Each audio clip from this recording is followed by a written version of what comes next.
وعد الله الذين آمنوا وعملوا الصالحات। আল্লাহ পাক রব্বুল আলামিন বলে, ঈমানদার ও সৎকর্মশীল লোকদের ক্ষমা ও উত্তম প্রতিদান আছে। সুবহানাল্লাহ বলেন। ঈমানদার লোকদেরকে আল্লাহ পাক রব্বুল আলামিন ডাক দিয়ে বলতেছে, ওয়া'দাল্লাহুল লাযীনা আমানু ওয়া আমিলুস সালিহাত, যে ঈমানদার ও সৎকর্মশীল লোকদের ক্ষমা ও উত্তম প্রতিদান দেওয়া হবে। কে ঘোষণা দিতেছে? আল্লাহ পাক রব্বুল আলামিন। সালিহাত মিনহুম মাগফিরাতাও ওয়া আজরান আযীমা। আল্লাহ পাক রব্বুল আলামিন বলছে যে প্রতিশ্রুতি আল্লাহ দিয়েছেন। এই প্রতিশ্রুতি যে কথাটা বলা হলো যে ঈমানদার মুমিনদের যে আল্লাহ পাক রব্বুল আলামিন ক্ষমা ও উত্তম প্রতিদান যে দান করবেন, আল্লাহ পাক রব্বুল আলামিন বলছেন যে এই প্রতিশ্রুতি আমি আল্লাহ নিজেই দিতেছি। সুবহানাল্লাহ বলেন। কে দিতেছে? আল্লাহ পাক রব্বুল আলামিন ঈমানদার মুমিনদেরকে যে আল্লাহ পাক রব্বুল আলামিন ক্ষমা করবে এবং উত্তম প্রতিদান মানে উত্তম প্রতিদান যে তাদেরকে দান করা হবে, এর প্রতিশ্রুতি আল্লাহ পাক রব্বুল আলামিন নিজেই দিতেছে। আল্লাহ পাক রব্বুল আলামিন নিজেই বলতেছেন যে ঈমানদার মুমিন যারা, মুত্তাকি যারা, তাদেরকে ক্ষমা করা হবে ও উত্তম প্রতিদান দান করা হবে। আরেকবার বলেন সুবহানাল্লাহ। তাহলে ক্ষমা আল্লাহ পাক রব্বুল আলামিন আমাদেরকে করবে। ক্ষমা করার কিছু কিছু জিনিস আছে, যে জিনিসগুলো আল্লাহ পাক রব্বুল আলামিন নিজে ক্ষমা করার মতো ক্ষমতা রাখে।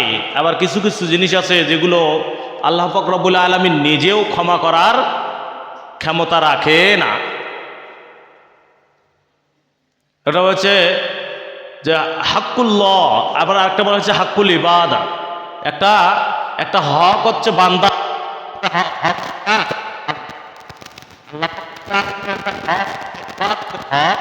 আমরা ইবাদত করি।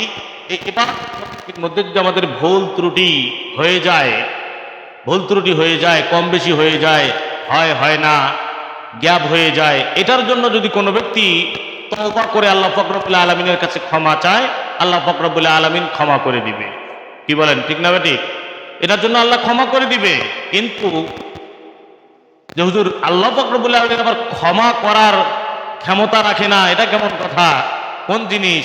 আল্লাহ পাক রব্বুল আলামিন নিজেই বলছে, বান্দারে, দুনিয়াতে তুমি এক বান্দা হয়ে আরেক বান্দার হক যদি নষ্ট করো, এক বান্দা হয়ে আমার আরেক বান্দার হক যদি তুমি নষ্ট করো, তার যে হক, সে যে পাওনাদার তোমার কাছে, তার যে হক আছে, এই হকটা যদি তুমি সঠিক সময়ে সঠিক মতো যদি দিতে না পারো, উপস্থিত না হও, সেখানে যদি দিতে না পারো, তাহলে ওই হকের জন্য আমি আল্লাহর কাছে যদি 1000 বার তওবা করে মাপ চাও, আমি আল্লাহ পাক রব্বুল আলামিন এটা মাফ করতে পারবো না। এটা মাপ যে বান্দার তুমি আমার হক নষ্ট করেছো, সেই বান্দার কাছে তোমাকে চাইতে হবে। ওই বান্দা যতক্ষণ পর্যন্ত তোমাকে মাফ করে নাই, ক্ষমা করে নাই, ততক্ষণ পর্যন্ত আমি আল্লাহও এটা ক্ষমা করার ক্ষমতা রাখি না। চিন্তা করে দেখছেন, বান্দার হক, বান্দা হয়ে মানুষের হক নষ্ট করলে, মানুষ হয়ে মানুষের সাথে মুনাফিকি করলে, মানুষ হয়ে মানুষের সাথে বেঈমানি করলে, এটা বলা হয়েছে আল্লাহ পাক রব্বুল আলামিন বলে যে এটা ক্ষমা আমি আল্লাহ নিজেও করব না, করতে পারি না, এ ক্ষমতা আমি রাখি না। কত বড় কথা আল্লাহ পাক রব্বুল আলামিন বলছেন। আল্লাহ পাক রব্বুল আলামিনের ক্ষমতাই নাই, বলে যে ক্ষমতাটা আমি পুরোটাই আমার বান্দাবান্দিকে দিয়ে দিচ্ছি, আমার বান্দাবান্দির উপরেই দিয়ে দেব। এবং কিয়ামতের দিন যেদিন ওই মানুষগুলো আল্লাহর কাছে ক্ষমা চাবে, মাপ চাবে, সেই দিন ফেরেশতা দিয়ে তাদেরকে দেখিয়ে দেওয়া হবে এবং বলিয়ে দেওয়া হবে, ও বান্দারে, তুমি তো আমার হক নষ্ট করো নাই, আমার কাছে মাপ চাইতে এসেছো কেন? আজকে আমি আল্লাহ তোমাকে মাপ করতে পারবো না। তুমি দুনিয়ায় যে বান্দির আমার হক নষ্ট করেছো, আজকে তার কাছে যাও, সে যদি তোমাকে মাফ করে, তাহলে আমি আল্লাহ তোমাকে মাফ করব। তাহলে চিন্তা করে দেখেন, বান্দার হকটা কত বড় জিনিস। কিন্তু আজকে দেখা যাচ্ছে এই হকের বেলায় আমরা হিসাব করতে গেলে হিসাব রাখি না। আজকে নিজে বাবা হয়েছি, সন্তানদেরকে কিভাবে তাদের হক, তাদের প্রথম হকটা কি, তারা কি চায় এবং তাদের হকটাকে আমাকে কিভাবে পালন করতে হবে, এই পিতা হয়ে আজকে কম বেশি আমরা করে ফেলতেছি। কি বলেন, ঠিক না? ঠিক। আজকে মাতা হয়ে, মা হয়ে আজকে সন্তানের প্রতি হক সঠিকভাবে আদায় করতে পারতেছি না। আজকে একজন প্রতিবেশী হয়ে আরেকজন প্রতিবেশীর হক সঠিকভাবে আদায় করতে পারতেছি না। কিছু কিছু মানুষ আছে জানার পরেও আদায় করতে পারতেছে না, কিন্তু আছে আবার আদায় করতেছে না। কিন্তু প্রতিবেশীর হক আমার প্রতি আছে না? প্রতিবেশীর হক আমার প্রতি আছে। আমি বাবা হয়েছি, আমার সন্তানের হক আমার উপর আছে কিনা? আমার বিবির উপরে আমার সন্তানের হক আছে কি আছে না? কিন্তু দেখা যাচ্ছে এই হকগুলো আদায় করতে গিয়ে আজকে বাবা হয়েও যদি আপনি কম বেশি করে ফেলেন সন্তানের প্রতি, এক সন্তানকে ভালো দেখেন চোখে, ডান চোখে, আর এক সন্তানকে যদি বাম চোখে দেখেন, কম বেশি যদি করে ফেলেন, বলে যে সেই দিন আপনাকে কি কাঠগড়ায় দাঁড়াইতে হবে, সেই দিন আপনাকে হিসাব দিতে হবে। হিসাবের কাঠগড়ায় অবশ্যই দাঁড়াইতে হবে। এর জন্য আল্লাহ পাক রব্বুল আলামিন বলছেন যে আমি আমার যে বান্দা হয়ে, আমার এক বান্দা হয়ে আরেক বান্দার হক যে নষ্ট করে, ওই বান্দাকে আমি আল্লাহ পাক রব্বুল আলামিন ক্ষমা করার ক্ষমতা রাখি না। সেদিন যদি তারা যদি তাকে ক্ষমা না করে, হাদিসের মধ্যে আসছে যে সেদিন তার কাছে ক্ষমা যাওয়া হবে, যাবে, কিন্তু বলছে কি জানেন, যে ওখানে আনার কথা বলা হয়েছে যে 1 আনা 2 আনা, 2 আনা যে ব্যক্তির কাছে, যে ব্যক্তি পাওনাদার হবে, এই ব্যক্তিকে 2 আনা অথবা 1 আনার জন্য 500 রাকাত নামাজ দিতে হবে। কয়শো রাকাত? 500 রাকাত নামাজ দিতে হবে। যদি 1 আনার বেশি, মানে 2 আনা যদি কোনো ব্যক্তি কারো কাছে পায়, যদি মনে করেন যে 100 টাকা পাইতেছে, তাহলে 100 টাকা আপনি আনা দিয়ে যদি বসাইতে যান, কতগুলো আনা হবে? এরকম আনা দিয়ে যদি আপনি করতে যান, তাহলে 2 আনার বদলিতে 500 রাকাত, কম পক্ষে এটা 500 রাকাত নামাজ তার আমল নামা থেকে তাকে কেটে দেওয়া হবে। 2 আনার জন্য যদি এটা হয়, আমরা অনেকেই আছি যে আমি বান্দা হয়ে, আল্লাহর বান্দা হয়ে আরেক বান্দার আমি কত হক নষ্ট করে থাকি, বুঝে না বুঝে, দেখা যাচ্ছে না বুঝেও করে থাকি। এটার জন্য আমাকে কি করতে হবে? জীবিত থাকা অবস্থায় আমাকে তার কাছে মাপ চাইতে হবে, তার কাছে ক্ষমা চাইতে হবে। সে যদি মাপ না করে, ক্ষমা যদি না করে, তাহলে এই ক্ষমা পাওয়ার মতো কোনো উপায় নেই, ক্ষমা করবেই না। আল্লাহ পাক রব্বুল আলামিন তার ইবাদতের মধ্যে বলা হয়েছে যে যদি বান্দাবান্দি আমার ভুল করে থাকে, ত্রুটি করে থাকে, তাহলে আমি আল্লাহ পাক রব্বুল আলামিন সমস্ত কিছু মাফ করব। কিন্তু আমি আল্লাহ পাক রব্বুল আলামিন ইবাদতের মধ্যে বান্দার ঈমান আনার পরে সর্বপ্রথম যে নামাজের হুকুম দিয়েছি, সেই হুকুম ফরজ নামাজ। কি নামাজ? ফরজ নামাজ যে আছে, এই ফরজ নামাজের কিন্তু কোনো মাপ হয় না। ফরজ নামাজের কি হয় না? মাপ হয় না। আপনার 10 বছর 12 বছর বয়সে আপনার উপরে নামাজ ফরজ হয়েছে, এই নামাজ আপনি ফরজ হওয়ার পর থেকে 12 বছর থেকে দেখা যাচ্ছে আপনি 40 বছরে এসে নামাজ ধরছেন, তাহলে মাঝখানে 15 বছরে ধরছেন, 15 বছরে আপনার উপরে নামাজ ফরজ হয়েছে, 15 বছর থেকে আপনি 40 বছরে এসে নামাজ ধরছেন, তাহলে মাঝখানে কয় বছর? 25 বছর। কয় বছর? 25 বছর। তাহলে 25 বছর যদি আপনি হিসাব করে দেখেন যে আপনি কত ওয়াক্ত নামাজ নষ্ট করেছেন। বছরে যদি আপনি গুণ দেন, দিনে 5 ওয়াক্ত নামাজ, আমাদের এশার নামাজের সময় যে ওয়াজিব নামাজ পাওয়া যায়, এই ওয়াজিব নামাজকে কিন্তু একটা ওয়াক্ত ধরা হয়েছে। এটা যদি আপনি, এরারও কিন্তু কাজা আদায় করতে হয়, এই জন্য ওটাকেও ওয়াক্ত ধরা হয়েছে। 5 ওয়াক্ত 6 ওয়াক্ত নামাজ, 6 ওয়াক্ত নামাজ, 6 ওয়াক্ত নামাজ আপনি 5 ওয়াক্তও যদি ধরেন, তারপরেও বছরে আমার দেখা যাচ্ছে যে 2000 রাকাত নামাজ আমরা পড়ি। কয় হাজার? 2000 রাকাত। 2000 রাকাত নামাজ যদি হয়, তাহলে 25 বছর যে আমার মধ্যখানে গ্যাপ হয়েছে, এই 25 বছরে 2 বছর 2000 রাকাত হয়, তাহলে 25 বছরে কয় হাজার হবে? কথা বলেন না যে আপনারা, কি ব্যাপার? কয় হাজার? 50,000 রাকাত নামাজ হবে। এই নামাজের কিন্তু কোনো মাপ হবে না। এই জন্য মাপ পাওয়ার জন্য আল্লাহ পাক রব্বুল আলামিন, আল্লাহ রাসূল সাল্লাল্লাহু আলাইহি ওয়াসাল্লাম কিছু সুযোগ সুবিধা আমাদেরকে করে দিয়েছেন যে বান্দা, তোমার যে জীবনে নামাজ কাজা হয়ে গেছে, তুমি এই কাজা নামাজগুলো কিভাবে তুমি উঠাবে, কিভাবে তুমি আদায় করবে। তুমি কি করো? নামাজের সময় মসজিদের মধ্যে আসো, একটু আগে আসো, একটু 5 মিনিট 10 মিনিট 7 মিনিট আগে আসো। আগে আসার সময়, জোহরের সময় আসলে, এই জোহরের সময় এসে তুমি কি করো? কমপক্ষে জোহরের সুন্নত নামাজ আদায় করার পরে পূর্বে যে জোহরের নামাজ তুমি কাজা করেছো, কমপক্ষে 4 রাকাত নামাজ আদায় করে নাও। কয় রাকাত নামাজ? 4 রাকাত নামাজ আদায় করে নাও। অনেকে বলে হুজুর এটা কি নিয়ত করবো, কিভাবে পড়বো? এটা কোনো নিয়ত করতে হবে না। নামাজে দাঁড়াইবেন, আমার পূর্বের অথবা আমার জীবনের যে কাজা নামাজের প্রথম যে নামাজটা কাজা করছি, সেই নামাজের কাজা নামাজ আমি আদায় করতেছি, সেই নামাজের কাজা নামাজ আমি আদায় করতেছি। আপনি এইভাবে করে যদি আপনার জীবনে 5 ওয়াক্ত নামাজ যে আদায় করতেছেন বর্তমানে, যদি আপনি কাজা নামাজগুলো আদায় করেন, করতে থাকেন, করতে করতে দেখুন যেদিন মনে হবে, মন থেকে অন্তর থেকে মনে হবে যে না রে, আমার যে কাজা নামাজ, আমি কাজা নামাজগুলো আদায় কাজা নামাজ যে কাজা করছি, এই কাজা নামাজ আমি এভাবে আদায় করে আমার প্রায় শেষ হয়ে গেছে, সেদিন আল্লাহ পাক রব্বুল আলামিনের কাছে মাপ চাবেন, ক্ষমা চাবেন, আল্লাহ পাক রব্বুল আলামিন অবশ্যই মাফ করে দিবে। কেননা আল্লাহ পাক রব্বুল আলামিন বলেন যে বান্দা সুন্নতের কিয়ামতের দিন বলা যে নফল নামাজ, আমরা নিয়ে অনেকে পাগল থাকি, নফল নামাজ এবং সুন্নত নামাজ, অন্য অন্য কোনো নামাজের হিসাব কিন্তু সেদিন সর্বপ্রথম হবে না। সর্বপ্রথম কিয়ামতের দিন ফরজ নামাজ, যেটা আল্লাহ পাক রব্বুল আলামিনের হুকুম হয়েছে, আল্লাহর তরফ থেকে আল্লাহ পাক রব্বুল আলামিন তার নবীকে দান করেছেন, তার নবীকে দিয়েছেন, সেই নামাজের হিসাব হবে। কি হবে? সেদিন নামাজের হিসাব হবে। বলে কেন? নামাজ কখন থেকে আমার উপরে ফরজ হয়েছে? যখন আমি ঈমান এনেছি। যখন আমি কি এনেছি? ঈমান এনেছি। আজকে সেই ঈমান আমি আনার পরেও আজকে দেখা যাচ্ছে ঈমান অনুযায়ী আমরা চলতে পারতেছি না। ঈমান না কাকে বলে? না দেখা জিনিসের, অদেখা জিনিসের উপরে বিশ্বাস স্থাপন করাকেই ঈমান বলে। অদেখা জিনিসের উপর বিশ্বাস স্থাপন করাকে কি বলে? ঈমান বলে। আমরা আল্লাহকে দেখেছি? কথা বলি না, আমরা আল্লাহকে দেখেছি, তার রাসূলকে দেখেছি, ফেরেশতাগণকে দেখেছি? হ্যাঁ, না দেখে আমরা কি করি? বিশ্বাস করি। না দেখে আমরা কি করি? বিশ্বাস করি। এই যে বিশ্বাস করার নামই হচ্ছে ঈমান। অদেখা জিনিসের উপরে বিশ্বাস স্থাপন যখন আমরা করেছি, আমরা ঈমান এনেছি। অদেখা জিনিসের উপর এই জীবন কাহিনী পড়তে গিয়ে, বাচ্চা হারুনুর রশিদের জীবনী পড়তে গিয়ে দেখলাম যে বাচ্চা হারুনুর রশিদ এবং তার বিবি ফজরের নামাজ আদায় করার পরে প্রতিদিন হাঁটে। ফজরের নামাজ আদায় করার পরে বিবি আর স্বামী দুজন মিলে কি করে? প্রতিদিন হাঁটে। হাঁটতে হাঁটতে হাঁটতে হাঁটতে একদিন দেখা যাচ্ছে যে নদীর ধার দিয়ে হাঁটতেছে। এই নদীর ধার দিয়ে হাঁটতেছে, দেখতেছে এক আল্লাহর বান্দা নদীর ধারে যে বালু আছে, সেই বালু দিয়ে সুন্দর করে করে একটা বিল্ডিংয়ের মতো তৈরি করে না?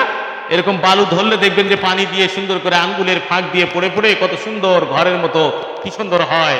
এরকম সুন্দর এই যে পাগল, এই যে একটা আল্লাহর বান্দা এরকম নদীর ধারে বসে বসে বিল্ডিংয়ের মতো সুন্দর করে তৈরি করতেছে। বাচ্চা হারুনুর রশিদ এবার ওই পাগলের কাছে গিয়ে দাঁড়াইলেন। বলা হয়েছে তার পরিচয় যখন নিলেন, ওই পরিচয় নেওয়ার পর নিলে আল্লাহর বান্দা অন্য কেউ নয়, ওই পাগলের নাম হচ্ছে বাহালুল পাগল। কি পাগল? বাহালুল পাগল। এই বাহালুল পাগলা এবার ঘর যে তৈরি করতেছে, আল্লাহর বান্দা ঘর তৈরি করতেছে। এবার বাচ্চা হারুনুর রশিদ জিজ্ঞেস করলে যে তুমি কি করতেছো? বলে দেখতেছো তো আমি যেটা তৈরি করতেছি, এটা জান্নাতের বালাখানা তৈরি করতেছি। বলেন আল্লাহু আকবার।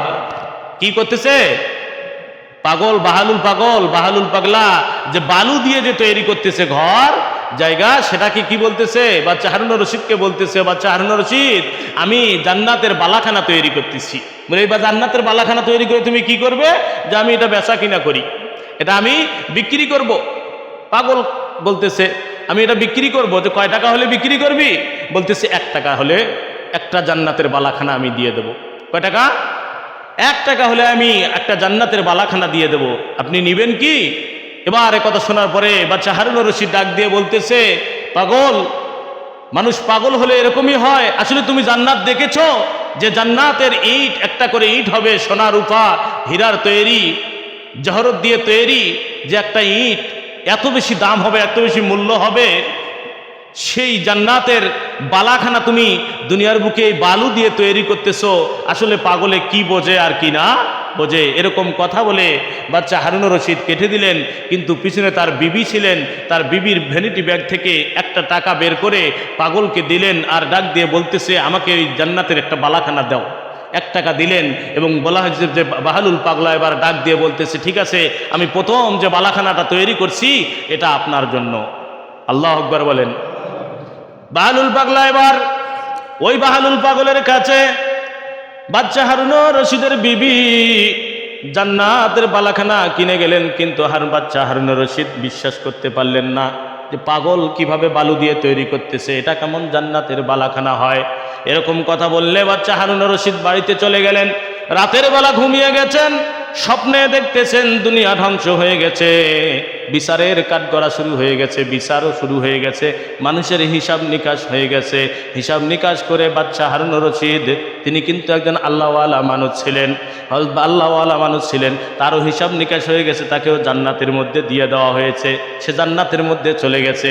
কিন্তু জান্নাতের মধ্যে গিয়ে যে জান্নাত তাকে দেওয়া হয়েছে, এই জান্নাতের চারিদিকে যখন তারা নজর দিয়ে দেখতেছে, দূর থেকে তাকিয়ে দেখে ওই জান্নাতের মাথায় সুন্দর একটা বালাখানা চকচক ঝকঝক করতেছে, এত সুন্দর যে জান্নাতের মধ্যে বাচ্চা হারুন রশিদকে দেওয়া হয়েছে, ওই যে সুন্দর বালাখানাটা দেখা যাচ্ছে, এর মতো সুন্দর জায়গা ঘর এই দিকে কোনো জায়গার মধ্যে নাই। এবার আস্তে আস্তে দেখার জন্য বাচ্চা হারুন রশিদ আস্তে আস্তে করে ওই বালাখানার দিকে যখন এগিয়ে যাচ্ছে, দরজায় গিয়ে তাকে দেখে দারোয়ান দাঁড়িয়ে আছে। দারোয়ানকে ডাক দিয়ে বলতেছে, এত সুন্দর বালাখানা এটা কার জন্য বালাখানা? আল্লাহ পাক রব্বুল আলামিন তৈরি করছেন, আল্লাহ পাক রব্বুল আলামিনের এই বালাখানাটা কার জন্য রাখছেন? এবার ডাক দিয়ে ওই দারোয়ান ডাক দিয়ে বলতেছে, দরজার মধ্যে দেখেন লেখা আছে এটা কার বালাখানা? দরজার মধ্যে দেখে যে অন্য কেউ নয়, বাচ্চা হারুন রশিদের বিবির নাম জুবাইদা লেখা। ওই দরজার মধ্যে লেখা যে এই যে বালাখানা দুনিয়ায় থাকতে বাচ্চা হারুন রশিদের বিবি কিনে নিয়েছিল, এই জন্য আল্লাহ পাক রব্বুল আলামিন জান্নাতের মধ্যে তার জন্য এই বালাখানা তৈরি করে রাখছেন। বাচ্চা হারুন রশিদ ডাক দিয়ে বলে, আমাকে কি ঢুকতে দেওয়া হবে? আমাকে যদি পারমিশন দাও তাহলে আমি ভেতরে গিয়ে একটু দেখতাম। এরকম কথা বললে দারোয়ান ডাক দিয়ে বলে, না না, এই যে বালাখানা যে কিনেছে তার জন্য শুধু এই বালাখানার মধ্যে ঢোকা প্রযোজ্য আছে, হুকুম আছে, আদেশ আছে, তাছাড়া অন্য কেউ ঢুকতে পারবে না, অন্য কেউ যাইতে পারবে না এই বালাখানার মধ্যে। এই কথা বলতে দেরি বাচ্চা হারুন রশিদের ঘুম ভেঙে যাওয়া দেরি নাই, হঠাৎ করে সঙ্গে সঙ্গে ঘুম ভেঙে গেছে। বাচ্চা হারুন রশিদের ঘুম ভেঙে যাওয়ার সঙ্গে সঙ্গে বুঝতে পারলেন যে আমি যে স্বপ্নে দেখলাম গতকালকে যে বাহালুল পাগলার কাছে জান্নাতের বালাখানা বিবি আমারে কিনেছে, সেই জান্নাতের বালাখানাটা আল্লাহ পাক রব্বুল আলামিন আমাকে স্বপ্নে দেখাইছে। এবার পরের দিন সকালবেলা বাচ্চা হারুন রশিদ আবার যখন হাঁটার জন্য যাবে, বিবিকে ভ্যানিটি ব্যাগ নিতে দেয়নি, টাকা পয়সা নিতে দেয়নি, মনে মনে চিন্তা করলো আজকে যদি বাহালুল পাগলার দেখা হয় তাহলে আমি তার কাছ থেকে একটা জান্নাতের বালাখানা কিনে নেব। এরকম টাকাও নিয়েছে সঙ্গে, জান্নাতের বালাখানা আমি কিনবো। আর বিবিকে বলা যাবে না, বিবি যদি আজকেও কেনে তাহলে তো তার দুইটা হয়ে যাবে। কয়টা? তার দুইটা হয়ে যাবে, কেননা গতকালকে সে একটা কিনেছে, আজকে তাকে কিনতে দেওয়া যাবে না।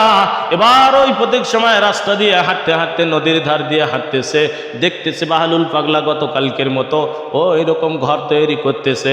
ডাক দিয়ে বলতেছে, বাহালুল পাগলা তুমি কি করো? ডাক দিয়ে বলতেছে, কেন আপনি জানেন না? গতকালকে তো এই প্রশ্ন করছিলেন আমি যে তৈরি করতেছি জান্নাতের বালাখানা, যে জান্নাতের বালাখানা তৈরি করে কি করবে? বলে আপনি কি জানেন না আমি জান্নাতের বালাখানা তৈরি করে বিক্রি করি? বাহালুল পাগলা এরকম কথা বললে বাচ্চা হারুন রশিদ ডাক দিয়ে বলতেছে, বাহালুল পাগলা রে, এই যে বালাখানা কালকে যেমন দরে বিক্রি করেছো, আজকে তুমি কিরকম দর হলে বিক্রি করবে? এবার বাহালুল পাগলা ডাক দিয়ে বলে, কেন আজকে কেন আবার দামাদামি করতেছেন? গতকালকে আমার যা বিক্রি করার ছিল আমি তো বিক্রি করে দিয়েছি, আজকে কেন দামাদামি করতেছেন? বাচ্চা হারুন রশিদ ডাক দিয়ে বলে, বাহালুল পাগলা রে, দামাদামি করতেছি এই জন্য আমি আজকে কিনবো, আমি আজকে কিনবো। বলো তুমি কত হলে তোমার জান্নাতের বালাখানা তুমি বিক্রি করবে? বাহালুল পাগলা ডাক দিয়ে কয়, বাচ্চা হারুন রশিদ 1 টাকা দিয়ে গতকালকে তোমার বিবির কাছে আমি জান্নাতের বালাখানা বিক্রি করছি। আজকে 1 টাকা নয়, 1000 নয়, 1 কোটি নয়, 1 লক্ষ নয়, তোমার যে ধন সম্পত্তি আছে, তোমার যে রাজত্ব আছে, এই রাজত্বের অর্ধেকও নয়, এই রাজত্বটা যদি পুরা দিয়ে দাও তারপরেও আজকে আমি বাহালুল পাগলা জান্নাতের বালাখানা তোমার কাছে বিক্রি করব না। তোমার কাছে বিক্রি হবে না। তোমার যে রাজ্য আছে, তোমার যে বাদশাহী আছে, এর পুরো সম্পত্তি যদি আজকে দিয়ে দাও তারপরও বিক্রি হবে না। বাচ্চা হারুন রশিদ ডাক দিয়ে বলে, কি ব্যাপার? গতকালকে 1 টাকাই দিলে, আর আজকে আমার গোটা রাজ্য যদি আমি তোমাকে দিয়ে দেই, তারপরেও বালাখানা তুমি দিবে না, ব্যাপার কি? কি হয়েছে? ডাক দিয়ে বাহালুল পাগলা ডাক দিয়ে বলে, ও বাচ্চা হারুন রশিদ, গতকালকে যে আমি 1 টাকায় জান্নাতের বালাখানা বিক্রি করেছি, এটা আমি বিক্রি করেছি বিশ্বাসের উপর। কিসের উপর? বিশ্বাসের উপর। তুমি যে দেখেছিলে এই যে আমি বালু দিয়ে তৈরি করতেছি, আমি বলতেছি জান্নাতের বালাখানা, কিন্তু আপনি আমাকে বলছেন, কি বলছেন? আপনি বলছেন তুমি কি জান্নাত দেখেছো, জান্নাতের বালাখানা দেখেছো, কিরকম হয়, কেমন হয়, অনেক কথা জিজ্ঞেস করেছেন। কিন্তু আপনার বিবি যে কিনেছে, আপনার বিবি না দেখে বিশ্বাস করে কিনেছে। এরকম কিয়ামতের দিন আল্লাহ পাক রব্বুল আলামিন যখন জাহান্নামী মানুষগুলোকে জাহান্নামের মধ্যে নিক্ষেপ করবে, আযাব গজবের মধ্যে গ্রেফতার করবে, তখন এই মানুষগুলো আল্লাহকে ডাক দিয়ে বলবে, রব্বুল আলামিন আর একবার দুনিয়ায় পাঠিয়ে দাও, আর একবার দুনিয়ায় পাঠিয়ে দাও। দুনিয়ায় থাকতে শুনেছিলাম নামাজ না পড়লে এই শাস্তি হবে, যাকাত না দিলে এই শাস্তি হবে, রমজান মাসের রোজা না দিলে এই শাস্তি হবে, জিনা করলে এই শাস্তি হবে, ঘুষ খাইলে এই শাস্তি হবে, এরকম কথা অনেক শুনেছিলাম, কিন্তু বিশ্বাস করি নাই। আল্লাহ গো, আজকে আমি দেখেছি, আজকে দেখতেছি, আল্লাহ আজকে বিশ্বাস হয়েছে, আর একবার দুনিয়ায় পাঠিয়ে দাও, আর একবার দুনিয়ায় পাঠিয়ে দাও। তাহলে দেখবেন ওগুলো কাজ থেকে আমরা দূরে থাকব, সৎ কাজ বেশি থেকে বেশি করে, নেক কাজ বেশি করে, আল্লাহ আপনাকে রাজি খুশি করে আপনার কাছে ফিরবো। আল্লাহ পাক রব্বুল আলামিন ডাক দিয়ে সেই দিন বলবে, ও আমার বান্দা, ও আমার বান্দিরে, দুনিয়ায় থাকতে যে কথাগুলো বলেছিল, এই কথাগুলো যদি তোমরা যেমন শুনছিলে, তোমরা দেখো নাই জাহান্নামের আগুন, তোমরা দেখো নাই আমার আযাব, তোমরা দেখো নাই আমার গজব, এই না দেখে যদি তোমরা বিশ্বাস করে ঈমান আনতে পারলে হয়, ঈমান এনে যদি সেই রাস্তায় চলতে, তা আমি আল্লাহ পাক রব্বুল আলামিন তোমাকে দুনিয়াতে শান্তির ব্যবস্থা করে দিতাম, আর আজকে তোমাদেরকে আযাব আর গজবের মধ্যে লিপ্ত করতাম না, তোমাদেরকে জান্নাতের মধ্যে প্রবেশ করাইতাম। বলেন আল্লাহু আকবার। কিন্তু দেখে বিশ্বাস করা এর নাম ঈমান নয়। দেখে বিশ্বাস করা এর নাম কি নয়? এর নাম ঈমান নয়। না দেখে বিশ্বাস করতে হবে। আজকে কথা বলতেছে আলেমওয়ালারা, কোরআন থেকে হাদিস থেকে যে কথাগুলো বলতেছে, এই কথার উপরে বিশ্বাস করতে হবে, আমাকে আমল করতে হবে। আমাকে না দেখা জিনিসের উপর যে বিশ্বাস করে আমি যে ঈমান এনেছি, এর উপর আমাকে অটল থাকতে হবে। যে আমল আমি করব, এই আমলের মধ্যে সর্বপ্রথম যে নেক আমল, সেটা হচ্ছে আমলের মধ্যে সর্বপ্রথম যে কাজটা, সেটা হচ্ছে নামাজ। সেটা হচ্ছে কি? নামাজ। নামাজ যদি না থাকে, আপনি দুনিয়ার সমস্ত আমল আপনি করতে পারেন, আপনার উপরে আপনার অন্তরে বিশ্বাস হবে না, বিশ্বাস হবে না। অদেখা জিনিসের উপরে আপনার এই অদেখা জিনিসের উপরে আপনার বিশ্বাস স্থাপনা হবে না, আপনার ঈমানও মজবুত হবে না। ইহুদি, নাসরারা, খ্রিস্টানেরা আজকে কত লক্ষ লক্ষ কোটি কোটি টাকা দান করতেছে, খয়রাত করতেছে। এই যে যারা রোহিঙ্গা আমাদের বাংলাদেশের মধ্যে আছে, ইহুদিরা, খ্রিস্টানেরা কত টাকা তাদেরকে দিতেছে, দান করতেছে। কিন্তু কোনোদিন কোনো আলেমের মুখে শুনেছেন যে কোনো খ্রিস্টান যদি কোটি কোটি কেন গোটা পৃথিবীটাও যদি দান করে, তারপরেও খ্রিস্টান জান্নাতে যাইতে পারবে? তারপরও জান্নাতে যাইতে পারবে না। কেন? কি নাই? ওর ঈমান নাই। কি নাই? ঈমান নাই। ঈমানটা হচ্ছে একটা বস্তা, এবং ঈমানটা হচ্ছে একটা জায়গা, একটা নির্দিষ্ট জায়গা যদি আমার না থাকে, তাহলে আমি বাড়ি করতে পারবো, ঘর করতে পারবো, ব্যবসা করতে পারবো? পারবো না। যখন জায়গা থাকবে, ওই জায়গার মধ্যে আমি কোনো না কিছু করতে পারবো। একটা বস্তা যদি আমার থাকে, এই বস্তার তলাটা যদি আমার সেলাই না থাকে, উপরে আমি যত কিছুই দেই না কেন, ওই বস্তা সারা জীবন আমার ভর্তি করতে আমি পারবো না। আর নিচে যদি সেলাই থাকে, তাহলে ওই বস্তার মধ্যে আমি আমার নেক আমলগুলোকে রাখতে পারবো। কি বলেন, ঠিক না বেঠিক? আর সেলাইটাই হচ্ছে কালিমা লা ইলাহা ইল্লাল্লাহু মুহাম্মাদুর